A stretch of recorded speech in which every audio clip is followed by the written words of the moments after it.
Welcome to the Butter Notes podcast with three guys who have no business listening to music, much less talking about it.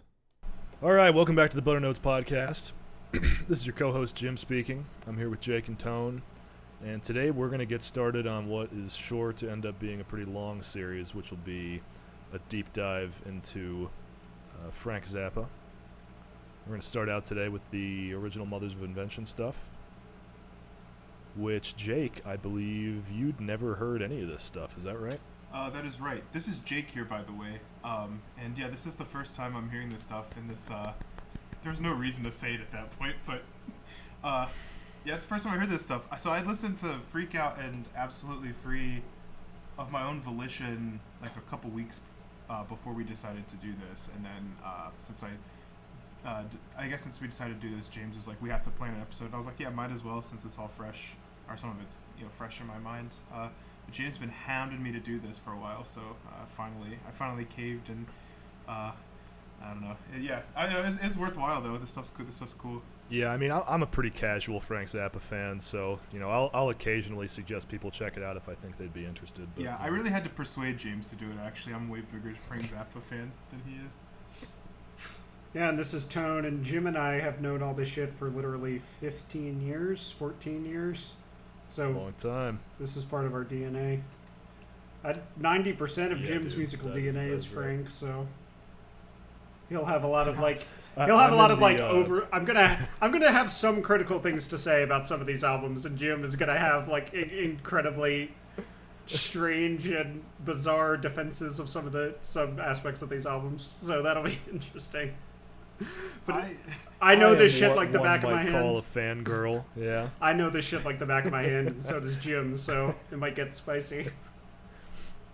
I don't exactly love all of these albums either. So for context, I have heard a number of Frank Zappa records before. I just hadn't heard the Mothers stuff. So this is the first time I'm listening to this stuff. Yeah, Jake, I wouldn't expect you to like this stuff as much as some of the later stuff, like the more technical, like fusion heavy Frank. Or the blues stuff, man. Your wheelhouse. I love blues guitar Frank, man. That's to me that's my favorite stuff of his.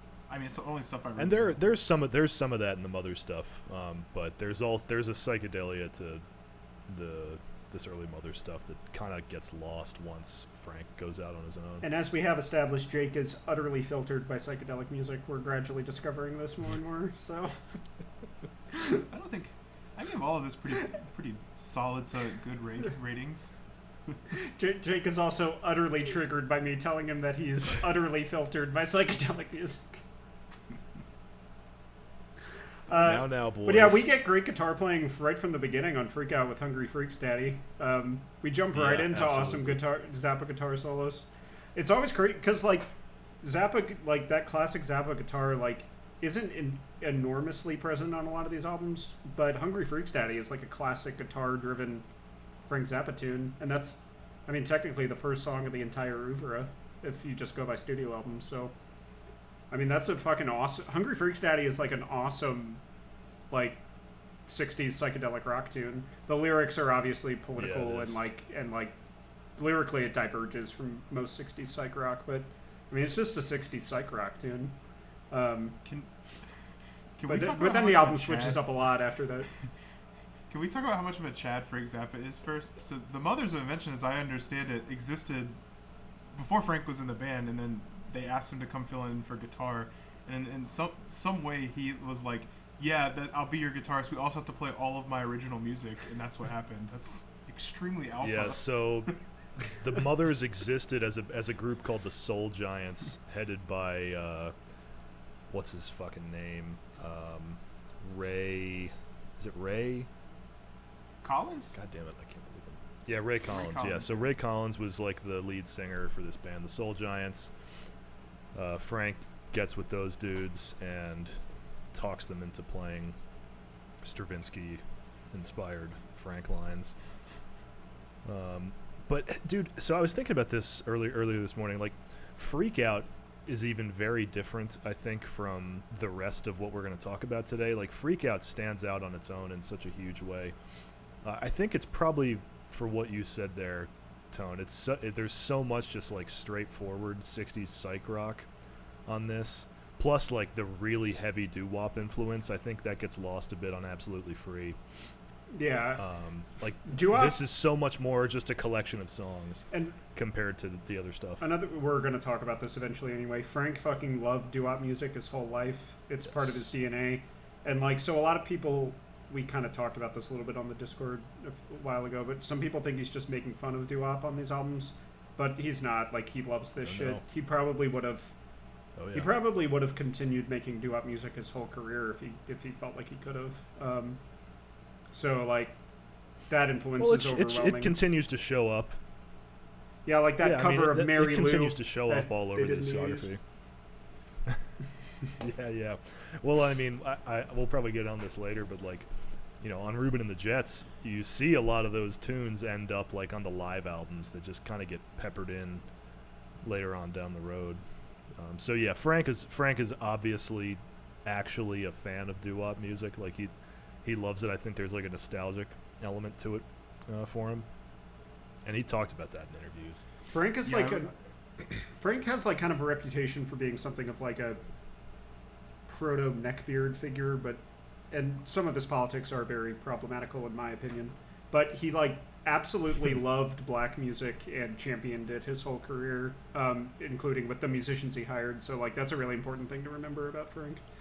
And this is 1966, and he's doing it like he's all in on that. This like obviously a tumultuous period racially in America, and Trouble Every Day is on here, which is about that. Yep. Frank was pretty revolutionary in that regard, and I don't think he gets enough credit for that Absolutely. these days. Absolutely. No, and I mean, he was very open about it. He was very open about it. This stuff, so the Mother stuff is heavily political. I think we get the most political stuff on We're Only In It For The Money, but there's tons of it on Freak Out. There's tons of it on Absolutely Free. Less on Lumpy Gravy. Lumpy Gravy is such more of like an art piece, more of like a straightforward art piece, more just straightforward music. But and then not so much on Uncle Meat either. But yeah, the original Mother stuff is heavily political, and you know you can kind of tell like you can tell that he's young when he's writing this stuff. Like I definitely think the age shows in some of the lyrical content compared with like the 80s political stuff that Frank does. Oh yeah. Yeah, you can tell he's a younger man. I'm older. We're older now. I'm gonna talk a lot more about this when we talk about We're Only In It For The Money. But I'm older now. I got into this stuff when I was 16. I might have been 15. Yeah. I was a teenager when I first got into this stuff, and I just like utterly adored the attitude on these albums. Now that I'm older, I don't really that much. But I think most of the Hungry Freak's Daddy is a little bit obnoxious lyrically, but most of the political lyrics on Freak Out, like I think are well done. I think Trouble Every Day, I think is like a pretty phenomenal protest song. I think it's just a protest song. Like it's not all that different from what you'd hear from like, I don't know, like early Bob Dylan or something lyrically. It's just a protest song. It's not like a satirical comedic protest song. It's a really fucking good one. And when Frank like allows himself to be sincere like that, that's often when he's best, at least when it comes to his politics. So I think Freak Out balances it a little bit better. I think he gets a little bit too caustic later in the 60s, but we'll talk more about that. I don't even... Yeah, and I mean, a lot of Freak Out isn't political, too. I mean, I do think the lyrics on the rest of the songs are often... They're pretty ironic. They are, but... They're pretty heavily ironic. It's like dark comedy. I Ain't Got No Heart. I love I Ain't Got No Heart. Or Go Cry on Somebody Else's Shoulder. That's a great one, and I'm Not Satisfied is hilarious and fucking so dark. Yeah, oh my god, yeah. Jesus. So I think the way I was approaching these albums, and just having the context of the later stuff, there's a kind of like shift in modes of analysis for this kind of music. So on the one hand, there's the music itself, which is in a lot of ways pretty just standard doo-wop or, like you said, psych pop. And if you're just listening to it in that respect, it doesn't exactly stand out compared to some of the other, like the stuff he's paying homage to, which I suppose is natural if it is paying homage to that kind of music.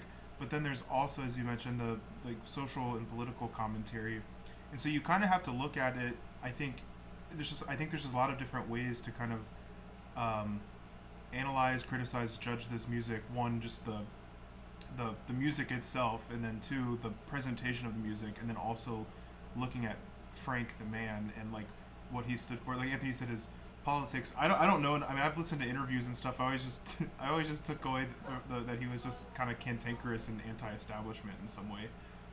That's always that's how basically correct.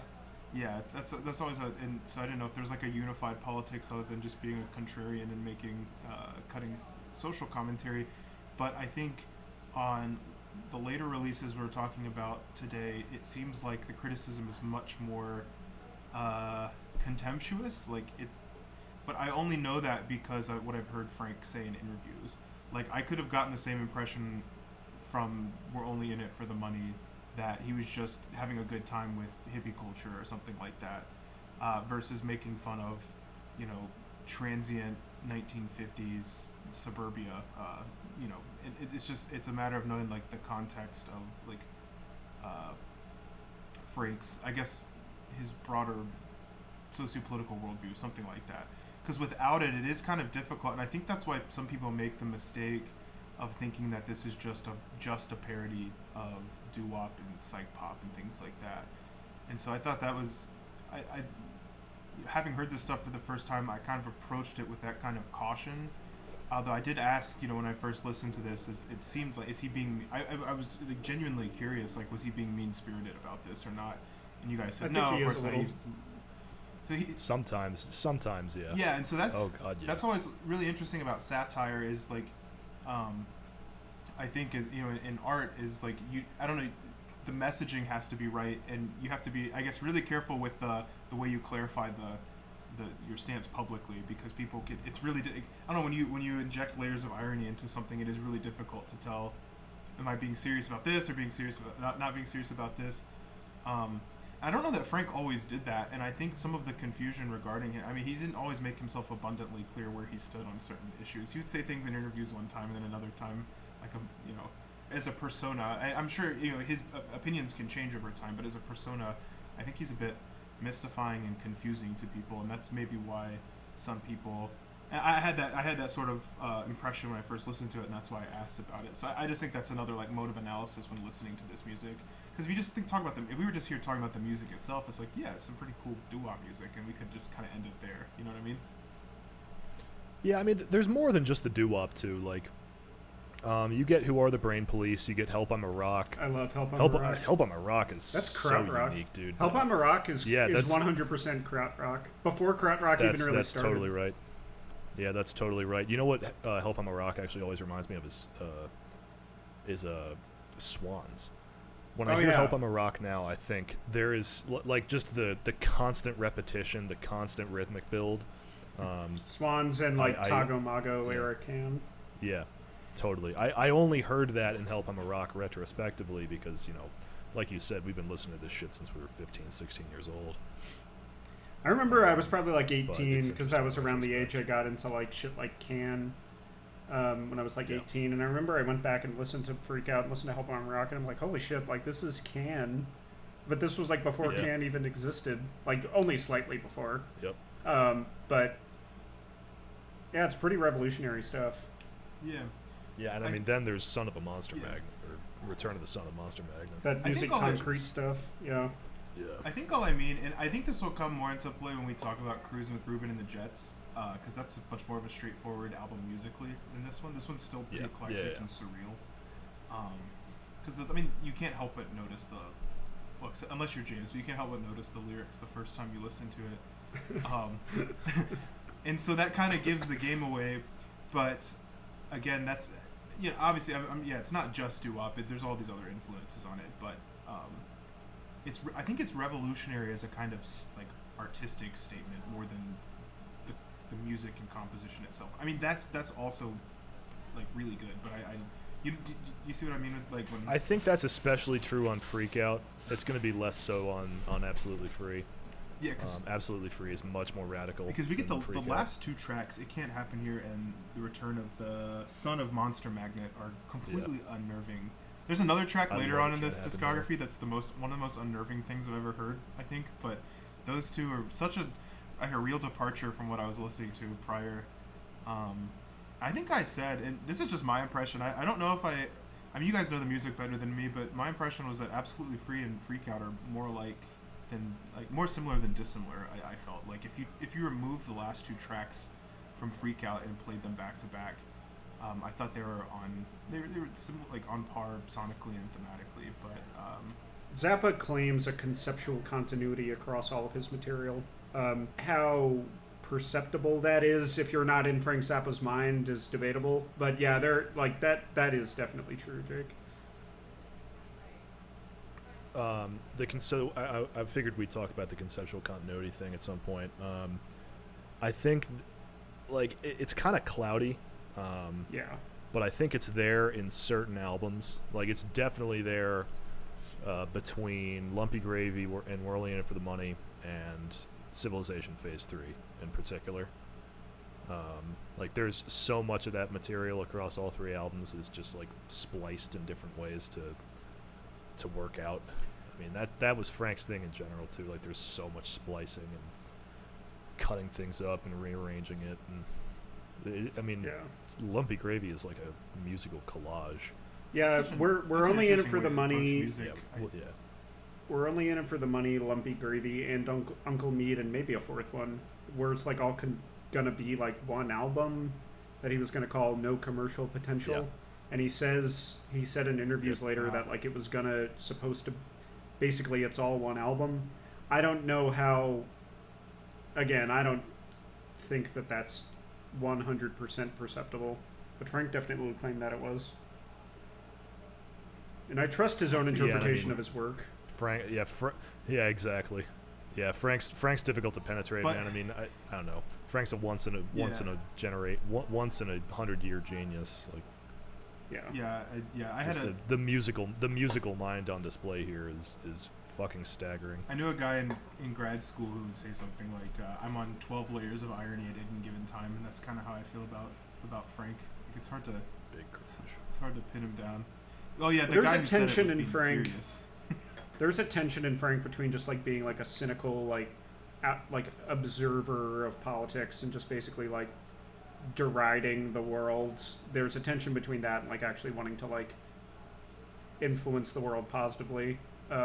That tension is throughout all the music. He definitely moves more towards the latter later in his career, like setting up like voter registration booths at his concerts in the 80s and shit. But he's more at the former in the early stuff, but not 100%. Like again, like Trouble Every Day is a protest song that like it's one of those protest songs that like invites change as opposed to just like deriding society. That might be the case. But then we get to We're Only In It For The Money, where he's pretty much just deriding society.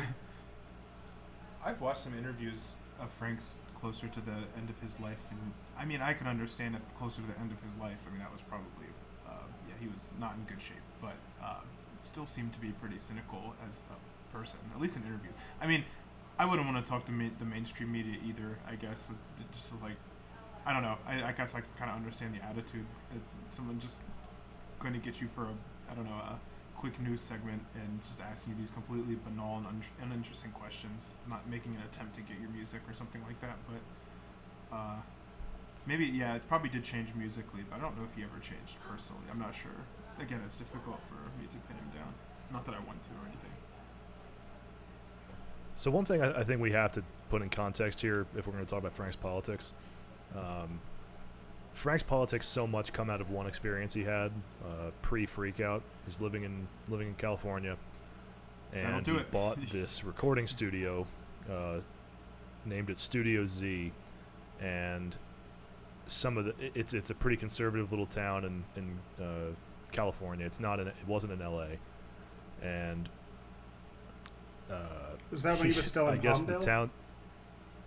No, this is post Palmdale. I want to say it's Cucamonga, or it's somewhere. Like Riverside County, though, probably?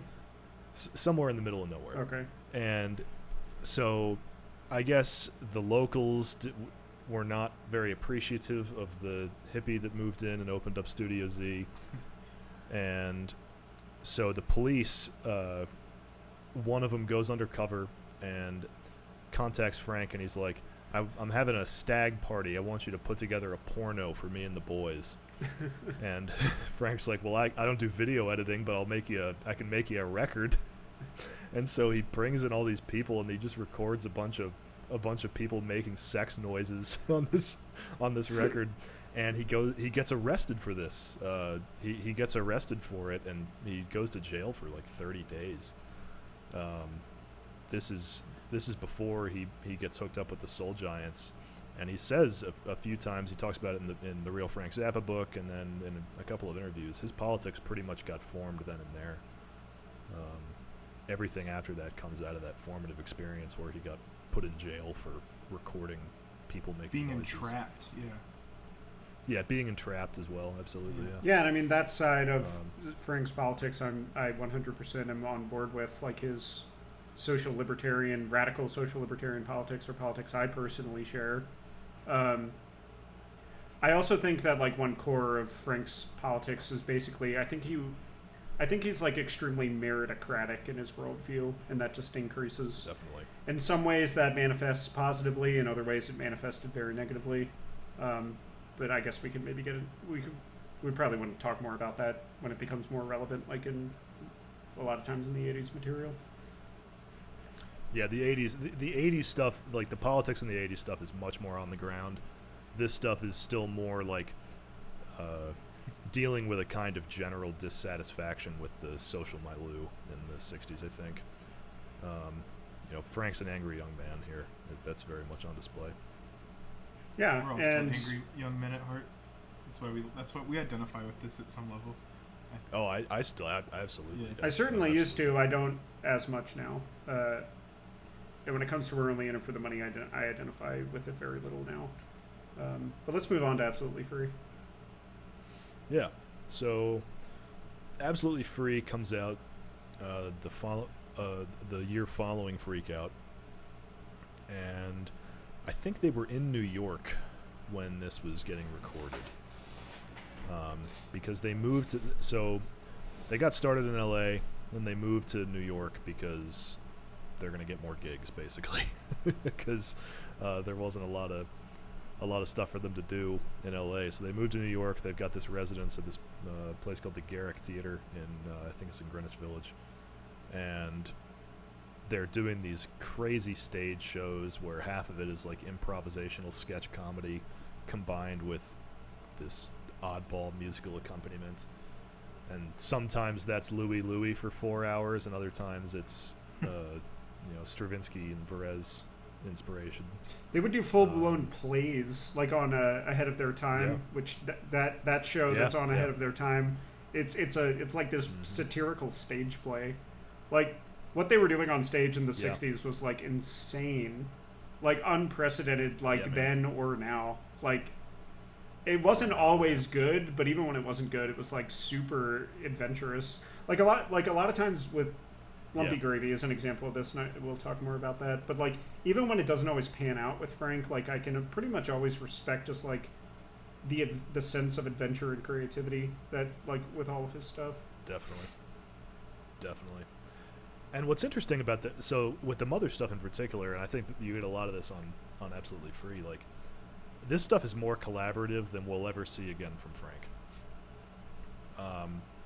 There's more of a voice of the other musicians on this stuff than you're going to see in the rest of the Frank discography. It's never a one-man band with Frank, obviously, but he's the guy pretty much from the Turtles onward. Whereas this stuff is all still getting billed as the Mothers would mention. I mean, he's the man behind the curtain still, but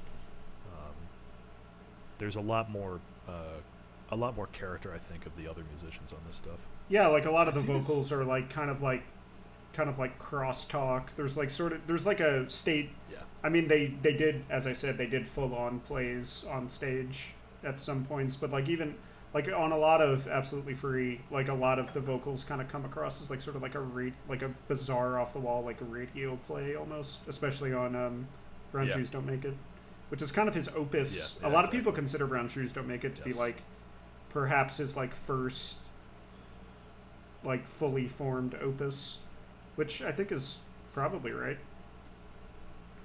Yeah, there. I don't remember who made the comment, but there's some rag called it a condensed 2-hour opera or something about American life in the 60s. If she were my daughter, I'd. What would you do, Daddy? If she were my daughter, I'd. Dude, how did that get fucking released? My eyes were wide the entire time I was listening to I love that shit.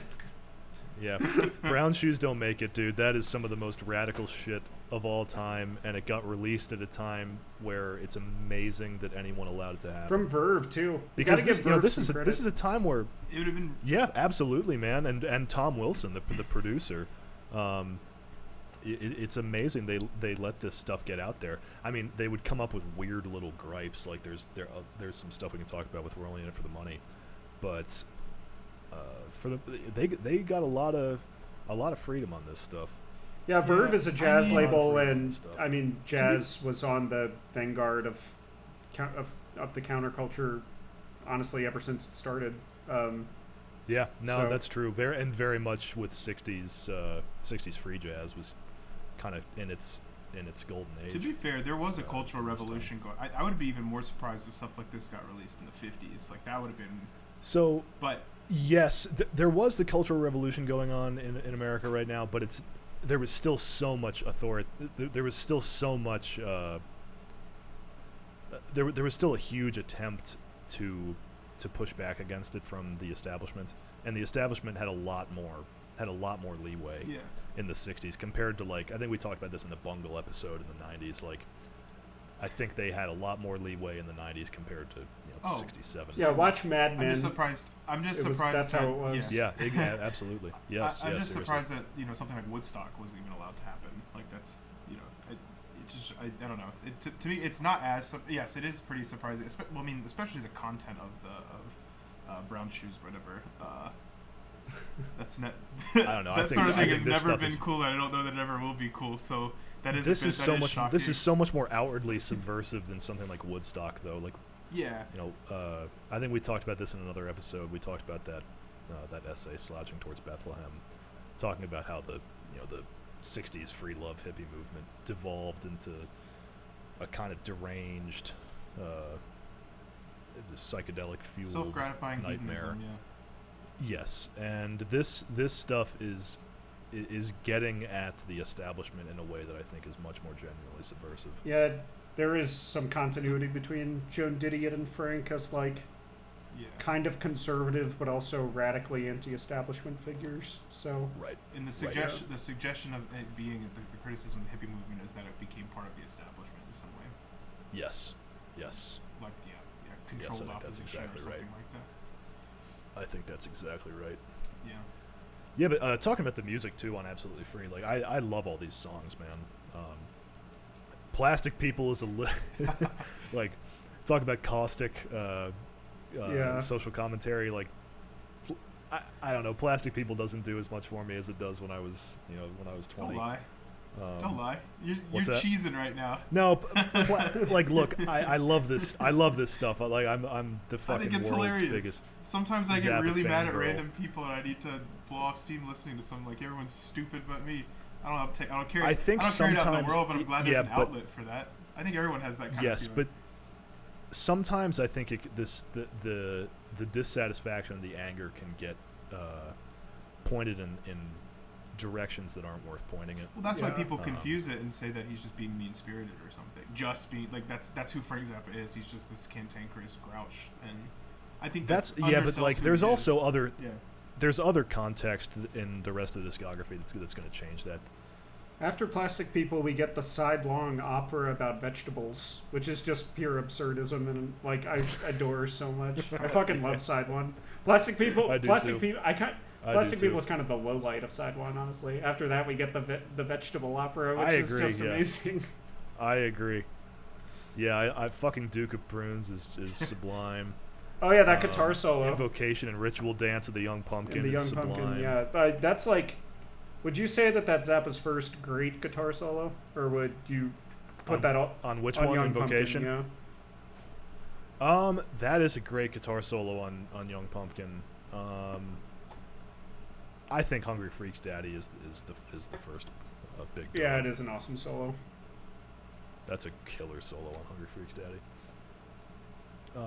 Then the backside of Absolutely Free is more social commentary. That's where we get Brown Shoes Don't Make It. I love Status Back Baby, actually. I also love Status Back Baby, yes.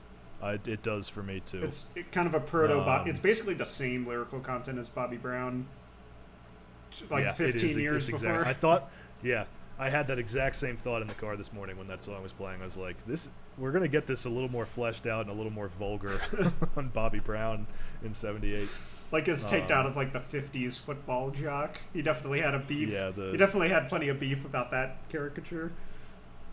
Yeah, cheerleaders and the like, yeah. And it's just a catchy fucking hook on Status Back Baby. Like Zappa could write a good like pop rock song. He really could. Oh my god, yeah. Yeah, no, obviously. I mean, that's what he does in a lot of the 70s. Yeah. Especially the later 70s and 80s. So Jake's were you actually shocked by some of the content on here, or was it just like more the context that it came out in the 60s? I mean, anytime someone openly, whether it's a joke or not, mentions pedophilia in a piece of music, yeah, I'm probably going to be a little shocked. I mean, yeah, I think it's as straightforward as that. Jim and I, but there it is. Jim and I were teenage edge. If somebody did that today, I would be shocked. When we heard this. Yeah. Big time. Well, yeah, I guess yeah. Zappa was also basically a teenage edge lord when he wrote this, so. Yeah. Yeah, I mean, he was 26 when Freak Out came out. He's younger than we were. Yeah. Fuck. God almighty. Yeah, I do find Absolutely Free to be substantially more radical, I think, compared to Freak Out. I like Freak Out better, though. Not to malign Absolutely Free. I do too. I do too. I return to Freak Out much more often. Absolutely Free, honestly, was one I sort of overlooked until college. But I remember when I was like a sophomore in college getting really deep into Absolutely Free and Lumpy Gravy. And was very inspired by the politics and that general social dissatisfaction we were talking about. I mean, that stuff is huge on on Absolutely Free, like we talked about with Status Back Baby and Brown Shoes and Plastic People. But yeah, then and Brown Shoes. A good half of the album is also just about Home is vegetables. fucking hilarious too.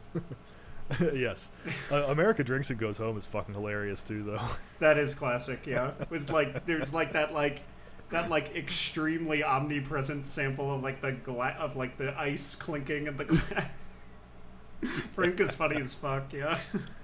Get Caravan with a drum solo. Yeah, this stuff is funny, dude.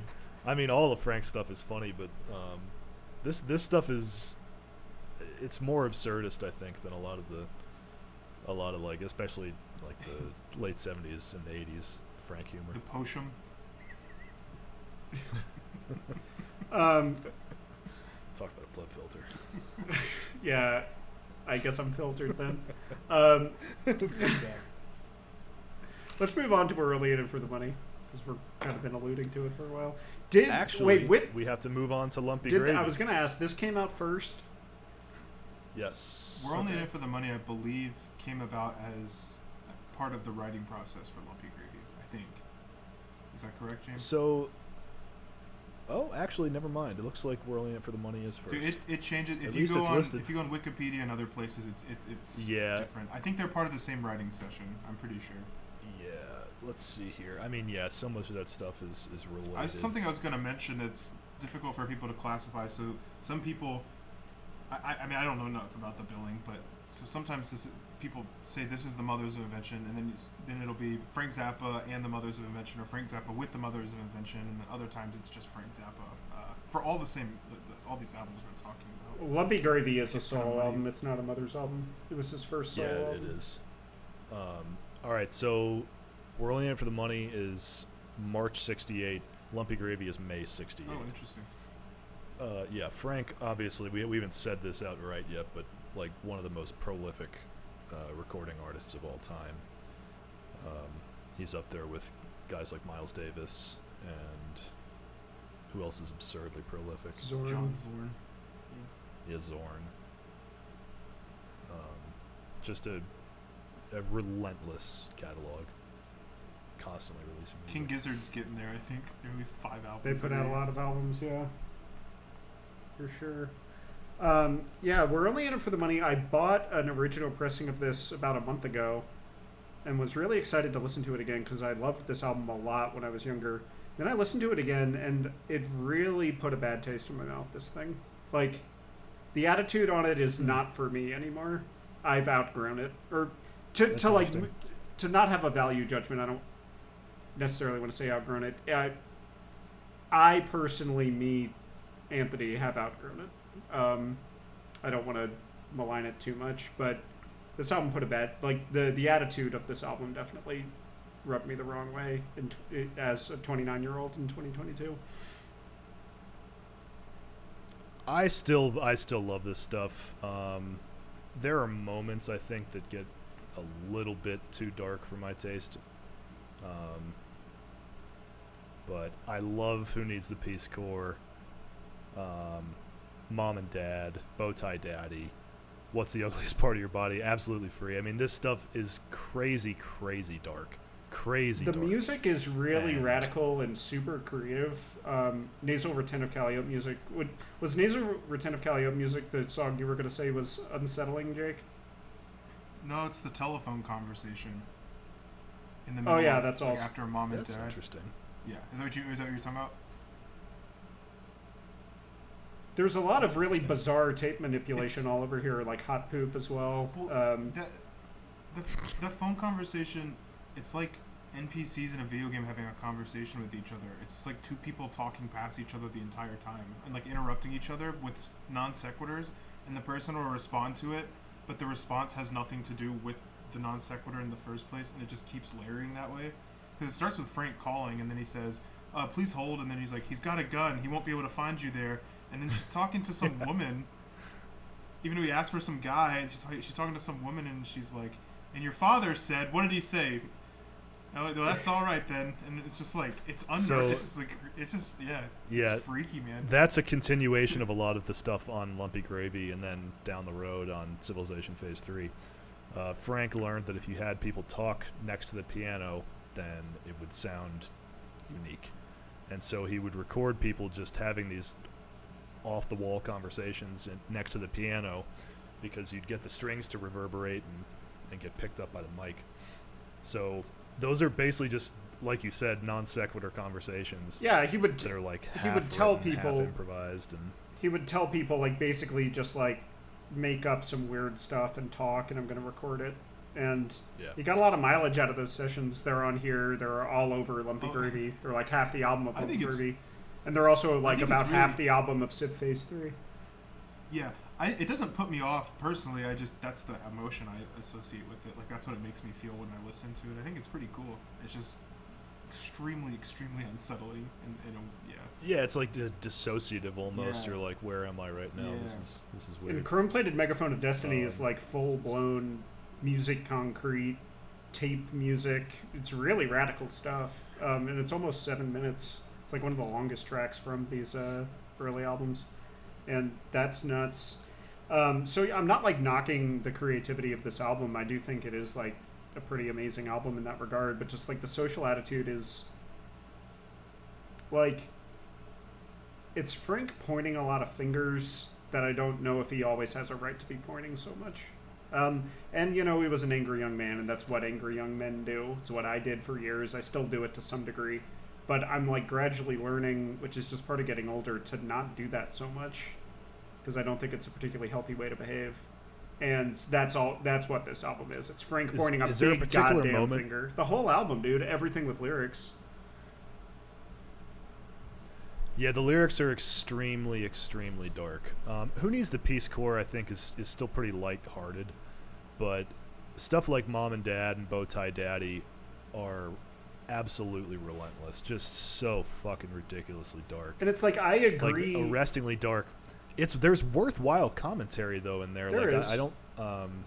there's... Especially, like Bow Tie Daddy, that's such a... That's... I don't know. There are people like that. There are, but and there it's is a little there's surface. yeah, but there's moral judgments being made here that I think are worthwhile and that a lot of people don't want to make. I agree with a lot of the moral judgments. There's totally a place for this stuff. I agree with a lot of the moral judgments he makes. Not all of them, but I agree with a lot of them. I think that the analysis is a little surface level. It's also music. It's not like a work of academic sociology or anything. So I can't expect anything that extreme. But I think it's just more of that general cynical finger pointing that I have a tolerance for some of it. Everyone does it to some degree. I still do it to some degree. I can handle it to a point, but it's just a little too much on here. So here, it didn't rub me the right way when I listened to it a few weeks ago for the first time in a while. This is how I feel about this kind of criticism. It seems to me that we can be criticizing a general sort of state of things. Like, for example, I'm pretty critical about the use of social media. Like, I think it might tend to be not so good for people to use it. And so I can create an archetype of a person who might use it and then use that as an example, like the ways it might have deleterious effects on us. But I'm not going to go out in the world and take the piss out of a particular person for using social media, because there's a whole confluence of factors that leads someone to that. So I'm not just going to bring that down and stereotype the person and say, see, you're just this caricature I created in this criticism. I was on the internet, I can't remember where I saw this, but it was like most popular Google searches by state or something like that. And I think, Florida, it was like how to adopt a puppy, and in Texas it was like how to save money on car insurance or whatever, I don't know. And somebody in the comments was like, yeah, it does seem like people really just are trying their hardest, aren't they? So I think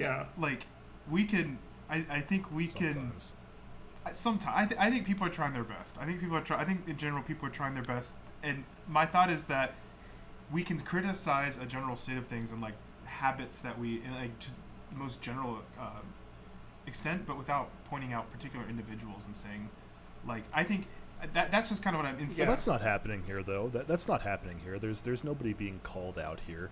Like, this, I think what's happening, these are like little stories that are dealing with particular problems in the social milieu at the time. I'm going to talk about Bow Tie Daddy again. Like, this, like, that song is Don Draper. It's a drunk asshole who's just fucking off on his family. Well, so Bow Tie Daddy is great. Ignoring life. Like, that's a song worth writing, talking about a problem that's worth calling out. That's exactly what I'm saying. So like that was my point here. And like, if we look at it in that vein, to me it's not as pointed, but at the same time, I mean, the cover of this album, or at least the alternate cover of the album is just.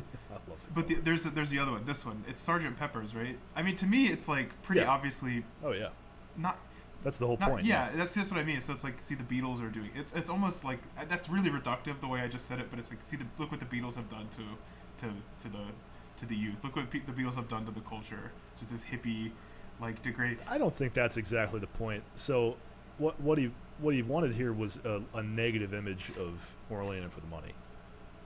Like, hence the thunderstorm,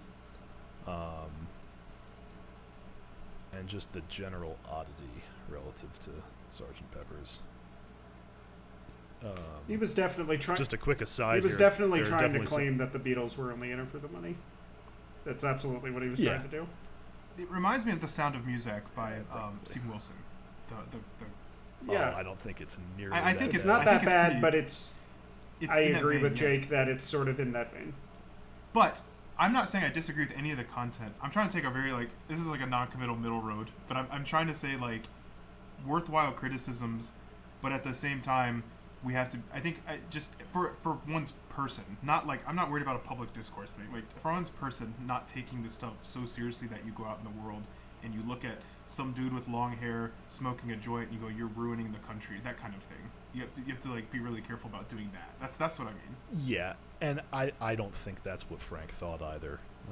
I think he's being. I don't think he's being extraordinarily elitist on this album, but I think on the elitist to populist spectrum, he's leaning more towards the elitist side of it, and I've become more and more populist in my worldview as I've gotten older. So I do see what you mean there. I definitely see what you mean there. There is an obvious populist streak to Frank, though, too. There is, but I don't really think there's that. I think it develops, and I don't think it's very much on this early stuff. And I think you're right about that. Yes. Yeah. So yeah, I think that's. I do think there's value to We're Only In It For The Money. I think that depending on the context when you listen to it, it can be enormously useful. It was for me when I was young. It's less so now, and that's fine. Context is a huge part of what makes art what it is. It doesn't do as much for me as a 29-year-old as it did for me when I was a 16-year-old.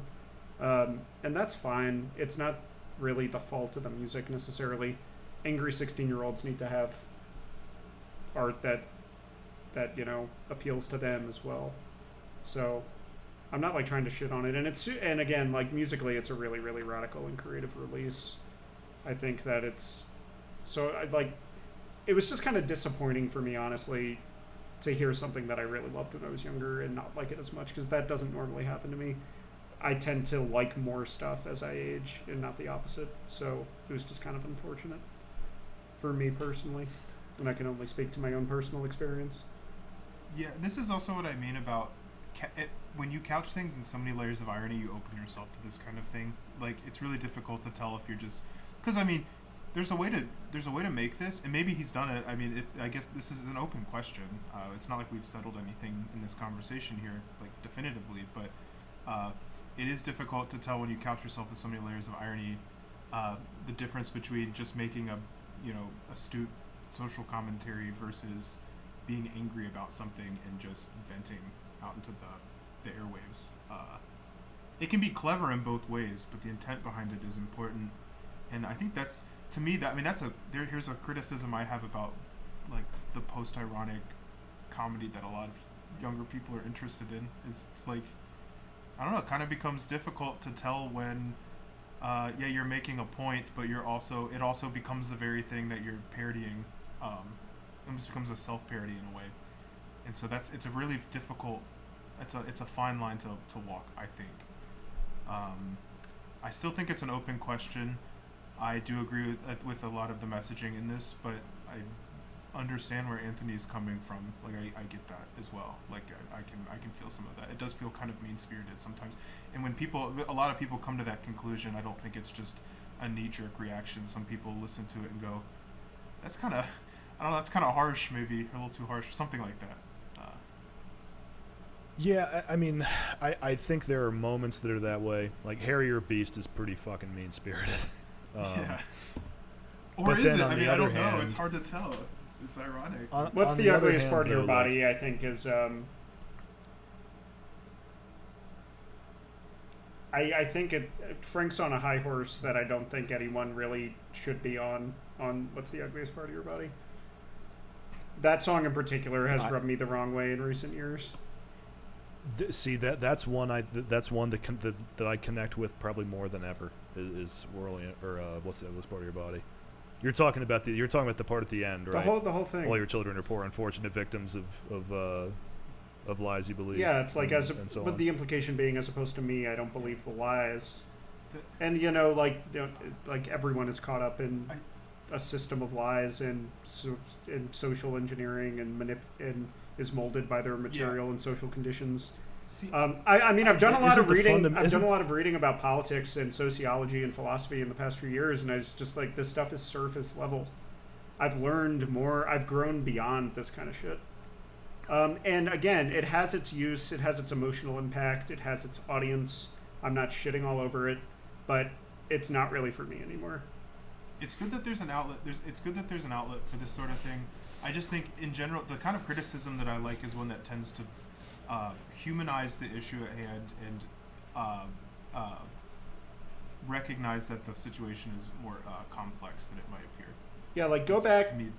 If you want really, really good absurdist social commentary, fucking listen to Bob Dylan. Fucking listen to Highway 66 Revisited. That is what Frank's trying to do, but like in terms of satire, but just like enormously better. Musically, it's very different and not even close to as complicated or ambitious musically. But lyrically, like there are people in the 60s doing this shit way better. So I haven't heard that album. So, I mean, to me, if anyone who listens to this, a lot of people probably have. It's famous, but to me, Dylan's just an example. To me, it's in the rhetoric and in the presentation of it where it can lead. I don't know. That's my whole point. If you're trying to make a message and satirize something, you should get the point across where you might not confuse people. Or, I mean, I'm not saying you have to play it safe and never upset it's extremely people. blunt. It's extremely blunt in that moment, though. I mean, that like. There's no irony in those lines in What's the Ugliest Part of Your Body. No, I don't think this album is particularly ironic. It's extremely blunt. Yeah. It's extremely blunt, if anything. It's maybe ironic in the sense that it's callous, if nothing else. I think cynical is a better word, and cynicism and irony are often intertwined, so that might be that's what Jake fair. means. Yeah, I'm speaking loosely. That's fair. Yeah. There are parts that are ironic. Like, Who Needs the Peace Corps is ironic. Yeah. I'm just playing loose with terminology. I think Bow Tie Daddy is extremely ironic. Yeah, the destructive nature of Flower Punk is ironic. The destructive nature of cynicism, how it can stunt the growth of a person, reducing. Everyone acts this way because they're a bunch of sheep. That sort of attitude. That's not something that it did appeal to me at one time, but I'm just like, people are really complicated. I can still disagree with what the person's doing, but you just have to like diagnose the problem at a more fundamental level, I guess. And I think the stuff on here is more dealing with a frustration with, like he says in What's the Ugliest Part of Your Body, systems beyond our control. Yeah, I think it's more of a like, there's a populism to this. I don't think it's purely elitist. No, it's a matter of degrees. Nothing is purely one thing or the other, but so I think it's a matter of degrees on this thing. I think to me, it's just hearing the later political stuff. I mean, some of that stuff is mean-spirited too. Maybe just like the middle period stuff. Maybe it's just. I mean, he was still pretty young writing this stuff, I guess. You said you just had that. I mean, there's lots of there's more non-political Frank than political Frank. I mean, at the same time, things can happen to people. You can be a well-adjusted 30-year-old, 35-year-old, whatever, and something terrible happened to you, and then you become angry. It's not something that's. We see it. Yeah. Most evidently, maybe manifest in like, teenagers, but it happens to all sorts of people of all ages and stuff. So it's not. I don't want to just chalk it up to being like of a particular age or like the development or growth of a person. Again, Frank was a complicated person, so I don't want to just reduce what this is. I guess I'm just making a point about. He's 28 here. Yeah, I guess I'm just making a point of how this can come off to someone.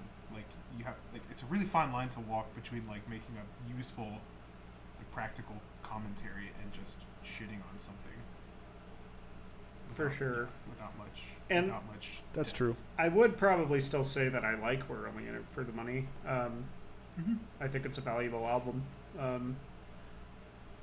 Just like, not as much as I used to think. It used to be one of my very favorites. I liked it well enough. Musically, I liked it well enough. I didn't like it as much as the previous two musically even, but I think it's a solid album. Yeah, I mean, just to close out on this one, musically, there's a couple of moments on here that are just absolutely sublime. The piano introduction to Absolutely Free gets me every time. Yeah. There's a break in Mother People, and it's actually this part of the same symphonic piece that's in Lumpy Gravy. It's a snippet from that bit in Lumpy Gravy that just sort of gets pasted into the middle of Mother People. Weirdly enough, and then Chrome Plated Megaphone of Destiny we talked about earlier is more of that like Varese inspired Frank The side. collage aspect, which is just like on Lumpy Gravy, is pretty radical and pretty interesting and definitely really cool. That's a good segue, actually. Yeah. Let's talk about Lumpy Gravy. So yeah, collage is exactly the right word for this one. This one. It sort of makes no sense. Lumpy Gravy. I chose. I do love the surf section. I chose to listen to this as a piece of production. Duodenum, yeah. I chose to listen to this as a piece of production art, rather than just sitting down and try to enjoy it. I think it goes deeper. It goes deeper than that, but I didn't much care. The production is the star on this. Yeah. I didn't much care for it as a piece of music, or even as a whatever it's trying to do. Again, I've only heard this a couple times, but I can appreciate the artistry in bringing together all of the sounds and just the production element of things. I think this really seems to be more Frank the producer than anything else. Like, it's an interesting piece, and I don't think he was the first to use tape manipulation and stuff like that, but it's still a pretty interesting contribution to that, I would say. Yeah, tape manipulation goes as far back as tape existed, but he's definitely doing it in a unique and really interesting way on here. And the music, I don't think the music is fully fleshed out. I think, I've heard the uncut Lumpy Gravy. I have the LP of it. It was a record store day thing a few years ago. And even then, without all the dialogue snippets, I don't think the music is 100% fleshed out. But he also, he didn't have, as much experience writing, art music as he did writing pop music at this time. So it's a really interesting historical piece for sure. It's super weird and bizarre for sure. I really admire it. It's kind of like I admire it in the way that I admire like a piece of conceptual art, because I think it kind of is a piece of conceptual art.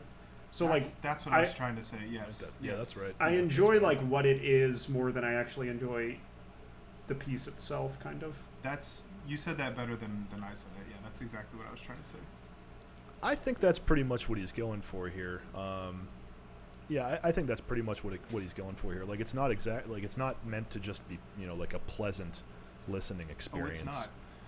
I mean, it's not all music, and much of it is extremely unpleasant. Like the piano people, the cuts are pretty abrasive. I think that's right, that it's basically just like a conceptual art piece. But like this is like the first very obvious look into Frank the composer. There's symphonic music happening on here for greater stretches of time. Like, you get snippets of it on the first three records, but it's really at the forefront here. And God, like, some of the parts in this are just fucking beautiful. Mm-hmm. Like, Oh No, all the that's No great. parts. I like the Lumpy version on Gravy Weasels better, fucking though. phenomenal. Oh really? I like it better here. I think it's richer on this than it is on Weasels. I love that's a great the melody. Closer. God, the closer, the surf, basically it's like a surf rock arrangement of take your clothes off when you dance.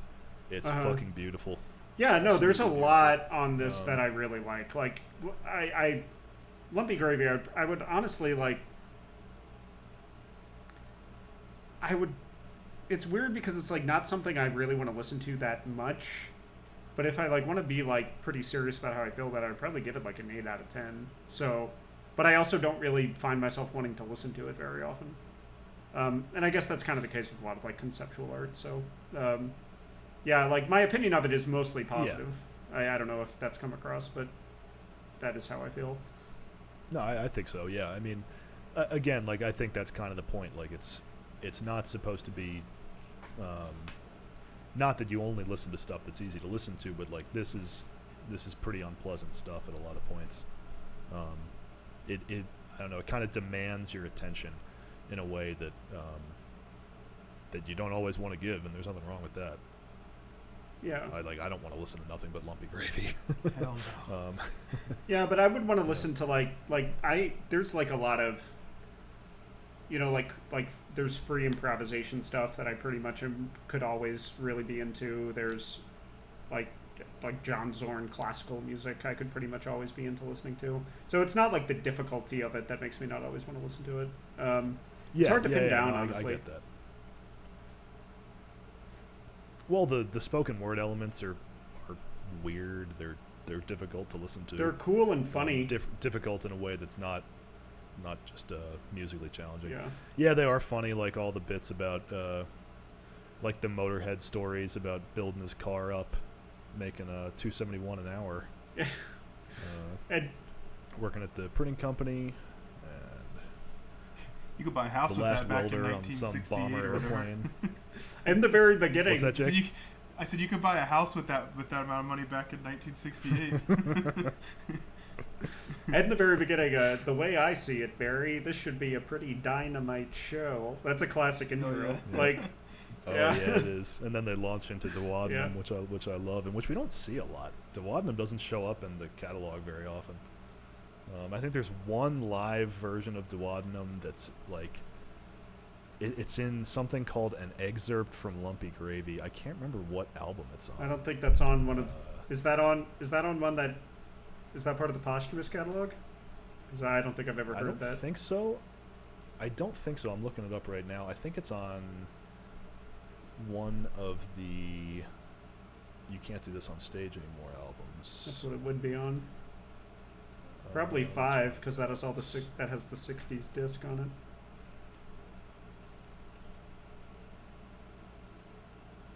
It's on Make a Jazz Noise in here. Oh, okay. They play Duodenum, theme from Lumpy Gravy. That's what it is. That is an album where it would make sense for it to be on. That, yeah. Yep. Okay.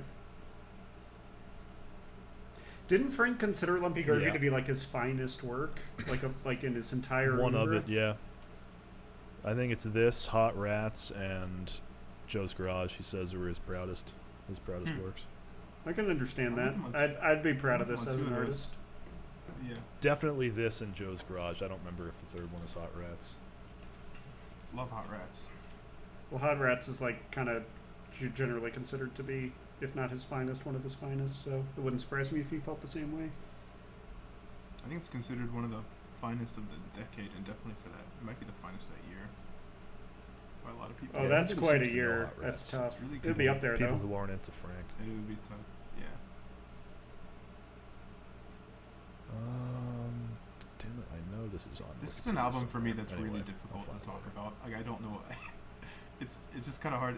I don't know. It's hard to find words, to have a vocabulary to describe it upon only like a couple listens, I guess.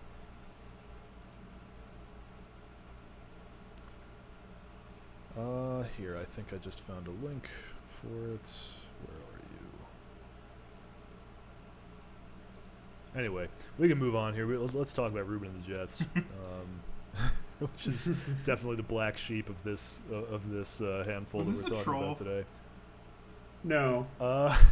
No. Again, I don't think so. I think the doo-wop, the doo-wop element of Frank is non-ironic or unironic. Yeah, there's just like, I'd read that radio stations picked this up because they thought it was some completely different band, and the lyrics are so straightforward. They just seem like regular doo-wop. Like, Yeah, this isn't even doo-wop. I was just listening to the Flamingos or something like that. That's what I felt. Yeah, if you take take a song like I Ain't Got No Heart, like that's a doo-wop song, but the lyrics are obviously like highly dark and subversive. Yeah. Ruben and the Jets is pretty much just a doo-wop album. I mean, there are like moments of comedy on it, but it's basically just a doo-wop album.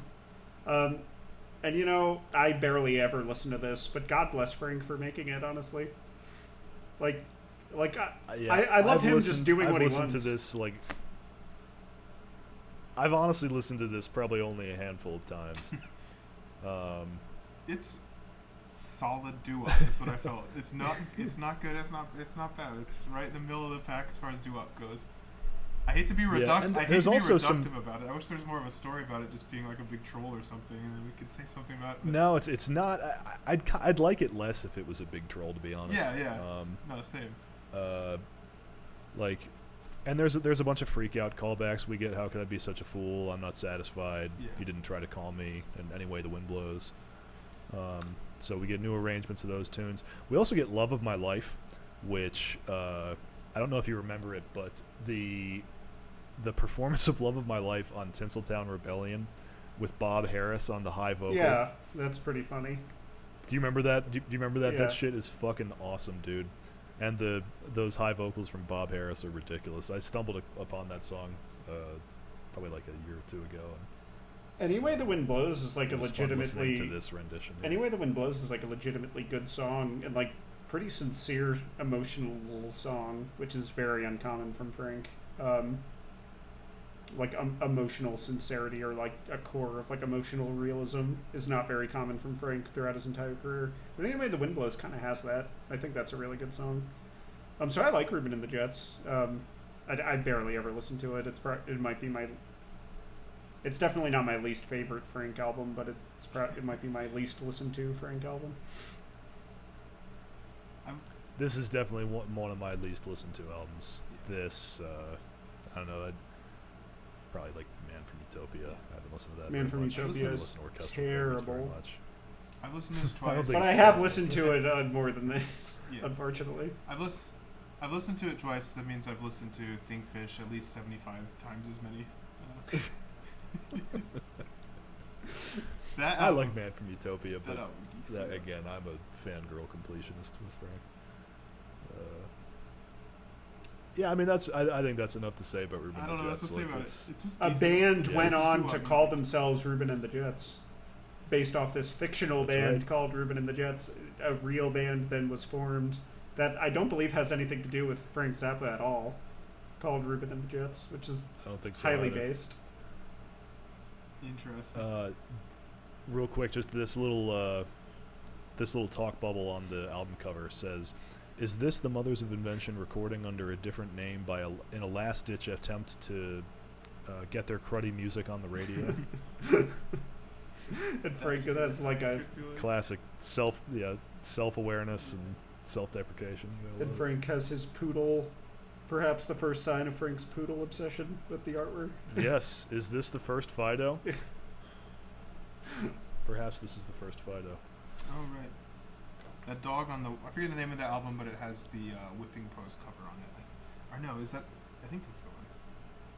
It has like the dog with Oh, that's sunglasses, Best Band You Never Heard in Your Life. I think. Well, there's a bunch of there's a Yeah. couple of whipping posts. The Those original are Whipping finished, Post but- cover is on the Helsinki concert. You Can't Do That Anymore, Volume 2, which might be the best Frank album. Well, in they general. don't play. They don't actually play whipping post on there. They kind of ad hoc it a little bit in the middle of Montana, like just in response to the guy in the No. crowd. I know that Montana really, really well. Whipping floss. There's a guy in the audience who Yeah. asks, he wants them to play whipping post, and he looks at back at the band. He's like, "Does anybody know that one? Like, do we know that one?" Like, no, we don't know that one. Anything else? That's as far I as it thought goes. they don't actually did like play a it on couple there. bars from it. I've heard that. I've heard Nope. that shit a bunch of times. he So asked- I don't know why I'm misremembering it. Oh, okay. Frank tells the guy to sing it for him. He's It must like, be a John "Whipping post?" Cage composition. I don't know whipping post. Yeah, This is the one I'm talking yeah, about. exactly. Can you see this? Them or Us. Oh, Them or Them or Us. Us. That's another one that I've That's- probably only listened to. A That's handful what I've of It's heard. not times. That's that what I great heard of Whipping one. Post from. That cover's It great. must be a John Cage composition. Dude, I love the whipping post covers though with fucking Bobby what's his name? Bobby Martin. Holy shit. Yeah. It doesn't hold a candle to the They did a original, lot of but good it's covers. Mad respect. Mad respect.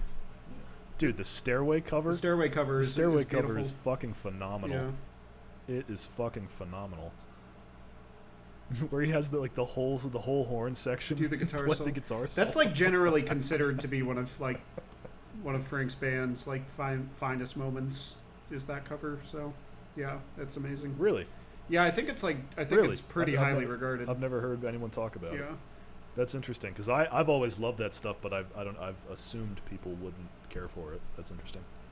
People who were really into Frank love it. Yeah, fair enough. All right, let's close this out with maybe the richest album in this list. On Oh, the by main- far, this is like.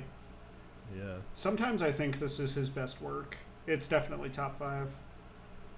It's top 5, I think. Yeah, I think that's right. I fucking adore Uncle Meat.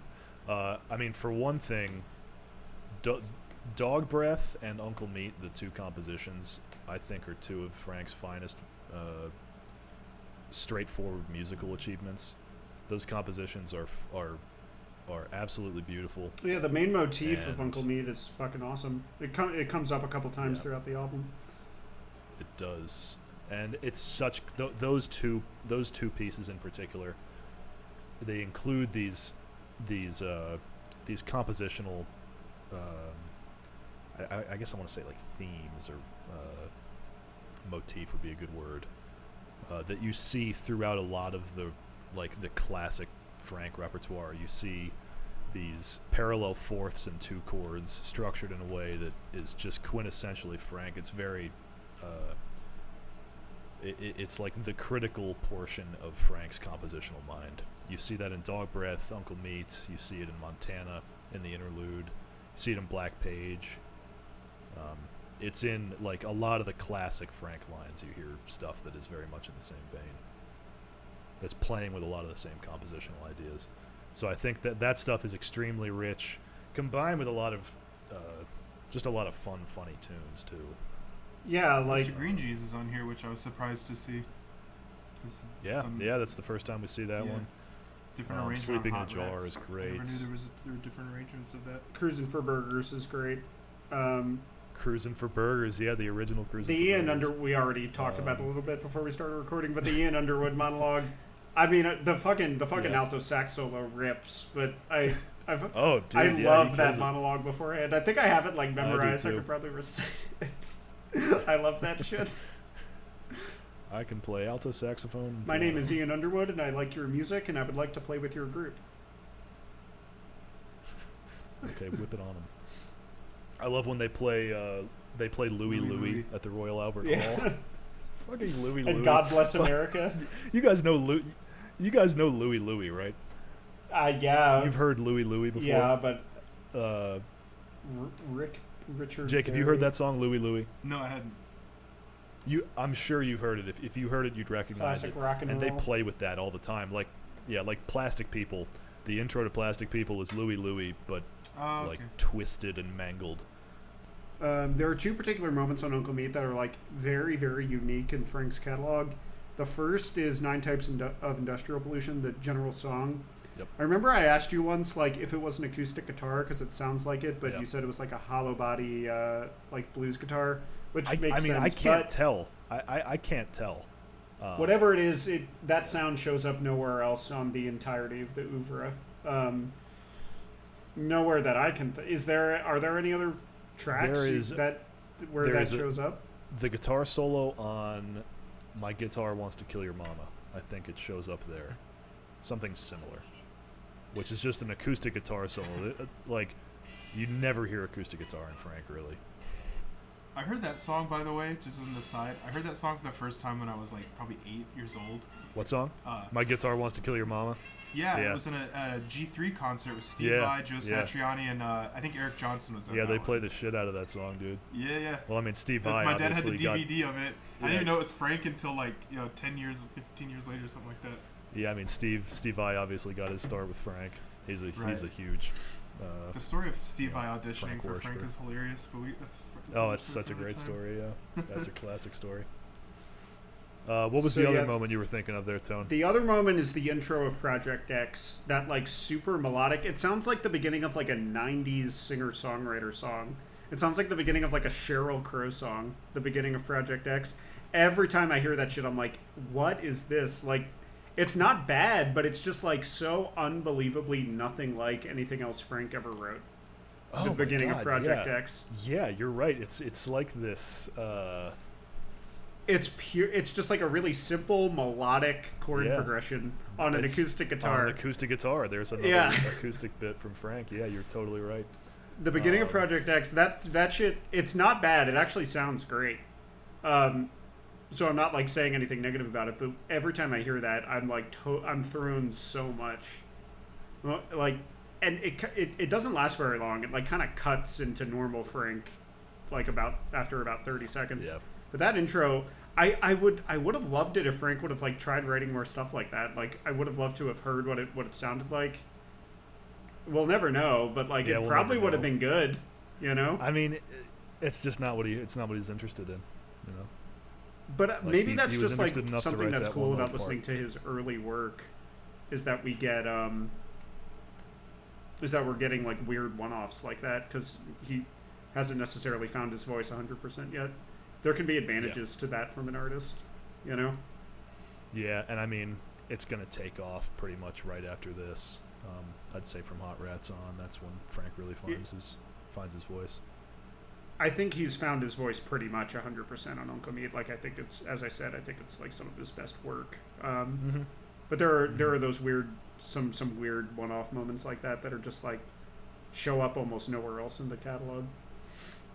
Yeah, and there's a ton more like spoken word like collections on here, like Our Bizarre Relationship. If we'd all been living in California. Yeah, if we'd all been living in California. This band is starving, man. This fucking band is starving, man. If I could just make 200, I'd be good for. Is that Jimmy Carl Black? Yeah, it's Jimmy Carl saying Black. That? Yeah, it's Jimmy Carl Black. This fucking band is starving, man. It sounds like a real argument that like Frank kind of maybe recorded and maybe shouldn't have. It could have been, yeah. It definitely could have been. It sounds real. Although there's a bunch of riffing on that in 200 Motels with Jimmy Carl Black, so it could also totally just be. And Frank's like being the straight man. It's like that's the nature of this business. There are going to be some months where you make a lot of money, other months that are slower. Yep. But when you even it all out, it's really fucking funny. We all live in California. If we were all living in California, we wouldn't make any money. This fucking band is starving, this fucking band is starving, man. I do love the film excerpts also. I think they're only on certain editions of Uncle Meat. But that like 40-minute collage of the film. I think I listened to that once and never again. Not that really? It's bad, but I make a point. I'm not that interested in hearing that. I make a point to keep it on when I listen to it. I think it's fun. I definitely do not like. I have the LP of this. When I listen to it, I listen to the LP. But if I listen to it digitally, I just have the tracks as the normal LP is the normal LP track listing digitally as well, because it flows perfectly. The structure of this album is really great. It is. Side 4 being all King Kong. Yeah, man. Sometimes I just want to throw on just Side 4. Like King Kong alone is worth the price of admission. Dude, King Kong is so fucking heavy. Like, there's that one moment. It's so technical. It's super technical. Those There's also solos are insane. And they have that Barry sax that gets so fucking low. Like the tone is. It's so fuzzy. The oh pitch, my god, it's beautiful. There's a pitch on there that's barely perceptible. Like it's just like this is just pure reverb. Like I don't know what the note is. That one run that the sax does, the like. I can't really sing it right, but like that run, like that that shit is just that's Zappa porn right there. Yeah, those totally like crazy triplets, just like crazy triplet 16th notes going everywhere. If that is what's happening, that's what it sounds like. But I don't know much about like music theory. It's fucking nuts. I think I know the bit you're talking about. Yeah, I love that shit. King Kong is some wonderful stuff. We get some King Kong on Lumpy Gravy too. I meant to mention that. Yeah, and King Kong, you just like... Yeah, they're just laying down the groove and then just like letting the solos go crazy. It's like King Kong is like... King Kong and Hot Rats are probably the closest Frank gets to just like straight jazz. Yep. I mean, it's rock, it's heavy and it's jazz rock, but it is still basically jazz. It's the rhythm section laying a rhythm and groove down and then the soloist playing over it. And Frank is awesome when he's in that mode. I think... Jake said earlier that's his favorite mode for Frank, and it might be mine too. Yeah, I mean, I don't know. I love it. I love it all so much. Like, there are different things I love about different parts. What are you laughing at, Jake? What are you giggling about? I feel like we always look at a review at the end of all of our episodes. This review in the middle, Merlin. I wasn't even looking at it. What does it say? But then why, oh why, does he have to be so Frank Zappa about it all? Okay, don't care. What? Well, it's the person said even though he claims he loves doo-wop, it sure sounds like he hates doo-wop. And that's the kind of thing I'm talking about. Some people look at this, it's kind of hard to tell sometimes. That's all I'm saying. Pleb's gonna get filtered, man. What are you gonna do? What do you mean? I'm just saying. Sometimes it's hard to tell. I wasn't sure when I first started listening to stuff. It's an easy mistake to make. Yeah, Uncle Meat though, extremely rich, an extremely rich Frank album. Some of my favorite actual musical pieces on here. Like I said, Dog Breath and Uncle Meat. Anything with honestly, this is at an enormously higher level than everything that comes before it. All the other albums we talked about tonight, yeah, it's all leading up to Uncle Meat. I agree. I like all the albums that we've talked about. Some less than others, but I like all these albums. But Uncle Meat is on another level. I think Uncle Meat is a lot of people debate what Frank's first opus is, as we've mentioned. A lot of people say Brown Shoes, but I would probably say Uncle Meat. Well, Brown Shoes is just one piece on an album. Uncle Meat is a full album that's a total masterpiece. Yeah, and double albums kind of the first rock double album was Dylan Again with Blonde on Blonde, and Freak Out was also one of the very first. I think it's Freak Out. I think Freak Out is the first. It's either Freak Out or Blonde on Blonde. I think Blonde on Blonde was 65, I think. If I'm wrong, I'm going to sound like an idiot. I'll look it up. It's either one of those. 66 was Blonde on Blonde. June 66. June 66. And Freak Out was also 66. Might have been a little earlier. They're both also June 66. So it's splitting hairs. Yeah. They came out. Yeah, Freak Out came out a week later. Wow. Yeah, so we'll just say both. That's fucking crazy. Yeah, we'll just say both are the first. A fucking week later. How is that possible? But God, the 60s. What a time. Yeah, Frank was definitely revolutionary in the way that he structured his albums, and I think that definitely comes to a head on Uncle Me, because double albums had not been. There were obviously a shit ton for classical and jazz and stuff, but for rock, there weren't a whole lot of double albums in the 60s, and Frank pushed the envelope with this. The structure, as I mentioned, is really, really genius with the four sides. Yeah, I don't know, shit like this is groundbreaking even now. Without a doubt. Well, boys, should we rank these things? Yes. Oh yeah. Is it 7 albums? 6. 6. Okay. Yeah. I can get started here. I'd say Ruben and the Jets, Lumpy Gravy, Absolutely Free, Freak Out, We're in it for the money, Uncle Meat. All right, Big Jake. Ruben and the Jets. This is 6-1. Ruben and the Jets, Lumpy Gravy, Rolling It for the Money, Uncle Meat, Absolutely Free, and Freak Out is my favorite, I would say.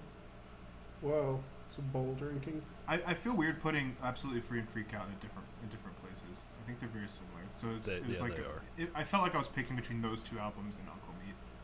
I think Uncle Meat's a grower. Give Uncle Meat some time. I think that one might be a grower. Oh yeah, Yeah. This wasn't one of my favorites when I was a teenager. I will say real quick, I remember being fucking 15, and I was listening through this discography for the first time, and I got the first thing in Frank that really blew me away was Dog Breath on Uncle Meat. I remember listening to Freak Out and just be like, I don't get this at all. I don't know what the fuck is happening right now. I was I was listening to shit I remember the summer I got into Zappa. I was really into Alice in Chains and Faith No More, and then I put on Freak Out. I'm like, what the fuck am I listening to? I don't know what the fuck I'm listening to right now. But then this isn't Dream Theater. Turn it off. Yeah. Well, Dream Theater came later, actually. Dream Theater came later. I thought that was that same summer. It was that same summer we got into Dream Theater. Yeah, but later summer on. Summer 2009. Yes, but later on. I did. Frank was first. Yeah, Frank was first, but not by much. But I remember putting on Uncle Meat and hearing Dog Breath and being totally arrested. I mean, I fell in love with Frank Zappa's music like that instant when I heard the Dog Breath. I was listening to Someday Came Suddenly by Attack Attack when I was 15, so we were in different places. That explains a lot, Jake. Yeah, it probably does. I won't argue with you. The extreme filtering now makes more sense. Gotta know a man's story. All right, Tom, what's your ranking? Ranking 6-1 is Ruben and the Jets. We're only in it for the money. Lumpy Gravy, Absolutely Free, Freak Out, and Uncle Meat. Pretty easy, actually. Very good. Very good. Yeah, so we've got a long way to go. 6 albums down. What? 53 to go, I think. 51 to go. Yeah, 51 to go. I think there's 57 that came out when he was alive. 56 if you don't count Civilization Phase 3. Yeah, definitely should count Civilization. But I think we should. I think it's the capstone. Yeah. Yeah, so I don't know. We'll come back and do part 2 here at some point. Cool. Yeah, good stuff. Until next time, beloved fans. Don't play the butter notes.